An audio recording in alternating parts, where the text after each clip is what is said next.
ચલો ગાઈઝ આજે આપણે બનાવવાના છે બટેટા પૌવા. તો આપણે પૌવા લઈ લીધા છે, પલાળવા મૂકી દીધા છે. પછી આપણે આ બટેટા લઈ લીધા છે બાફીને. પછી આ છે મરચું લીલું, એની કટકી કરી લીધી છે. પછી આ છે ડુંગળી અને આ છે જોઈ લો શું છે, આ તુવેરના દાણા છે અને આ ટમાટર છે અને આ મસાલો અને આપણે તેલ મૂકી દીધું છે. હવે હંધાઈની પહેલાં આપણે નાખશું રાઈ, પછી આપણે નાખશું હિંગ અને પછી કઈ આપણે આ નાખવાની છે ડુંગળી. ડુંગળી નાખી દીધી. પછી એની હારે આપણે નાખી દેવાના મરચાં, કટકી કરેલી મરચી એને એ નાખી દેવાનું.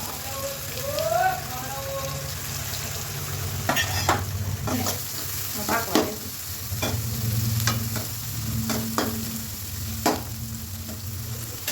ત્યારે આપણે છે ને આ દાણા નાખી દઈશું અને ટમાટર એ નાખી દઈશું.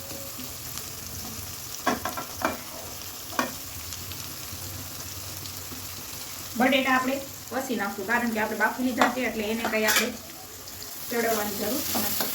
બરાબર છે.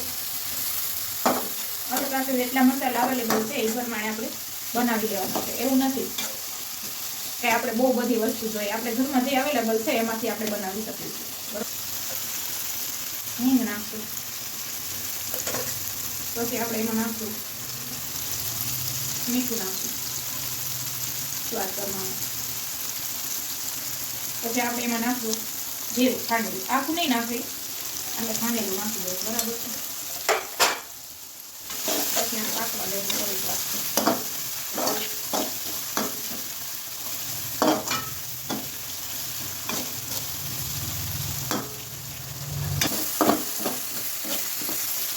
તો ગાઈસ હવે આ બધું બરોબર થઈ ગયું છે. બરાબર.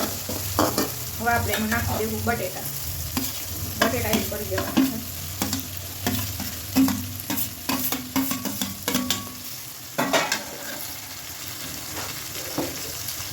પછી એને હલાવી લેવું.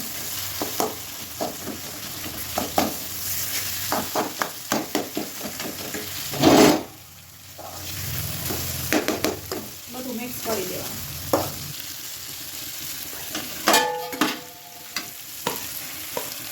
પાણી હોય કે નહીં એટલે થોડીક વાર છે ને આપણે ચૂલે રહેવા દેવાનું.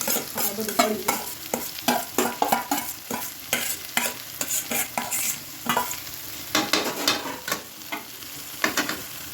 પછી આપણે આ ધાણા છે ને એ પણ એડ કરી દેવું. આજી વાર હલાવશું ને તો આપણે છે ને બહુ સૂકું નહીં થાય. આપણે હલાવવાનું.